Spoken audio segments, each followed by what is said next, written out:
नमस्कार, मैं पीयूष मणि अवस्थी। आप देखना शुरू कर चुके हैं इंडिया जंक्शन।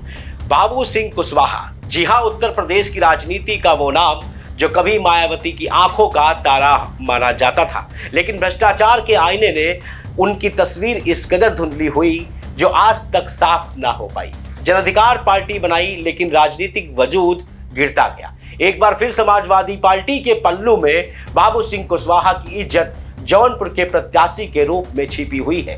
आखिर सपा ने क्यों खेला कुशवाहा पर दांव, हम दिखाएंगे इंडिया जंक्शन की इस स्पेशल रिपोर्ट में हिट ऑफ सपा।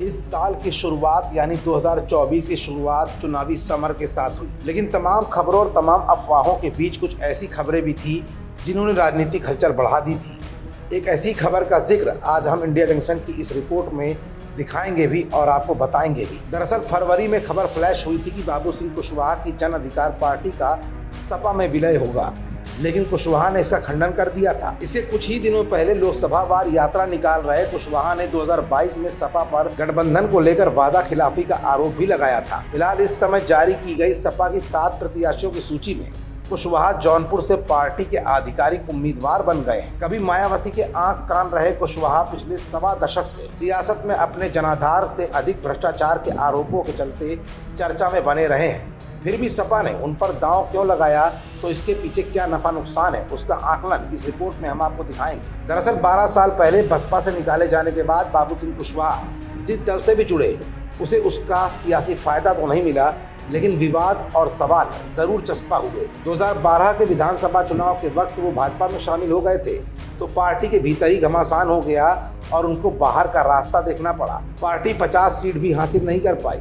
हार की समीक्षा में इसे भी एक वजह के तौर पर गिना गया। 2019 के लोकसभा चुनाव में कांग्रेस से गठबंधन हुआ तो कांग्रेस कार्यालय पर कांग्रेस ही विरोध प्रदर्शन करने लगे। प्रदर्शनकारियों ने हवाला दिया कि 2011 में राहुल गांधी ने भी कुशवाहा के भ्रष्टाचार का मुद्दा उठाया था। हालांकि कांग्रेस ने झांसी से बाबू सिंह के भाई शिवचरण कुशवाहा और चंदौली से पत्नी शिवकन्या कुशवाहा को अपने सिंबल पर चुनाव लड़वाया था। भाई को 86,000 और पत्नी को महज 22,000 वोट ही मिले थे। 2022 के विधानसभा चुनाव में कुशवाहा की जन अधिकार पार्टी कोई असर नहीं छोड़ पाई थी। बाबू सिंह कुशवाहा सीधे तौर पर सपा से भले अभी जुड़े हों, लेकिन नाता पुराना है। 2013 में उनके भाई और पत्नी सपा में शामिल हुए थे। मुलायम ने 2014 में बाबू की पत्नी शिवकन्या को गाजीपुर से चुनाव लड़वाया था, लेकिन वो 32,000 वोटों से भाजपा के दिग्गज नेता मनोज सिन्हा से हार गई। 2024 में पिछड़ा, दलित, अल्पसंख्यक यानी पीडीए की राजनीति कर रहे अखिलेश की नजर गैर यादव ओबीसी की लामबंदी पर है। 2022 की विधानसभा चुनाव में इन जातियों के चेहरों को जोड़ने का फायदा भी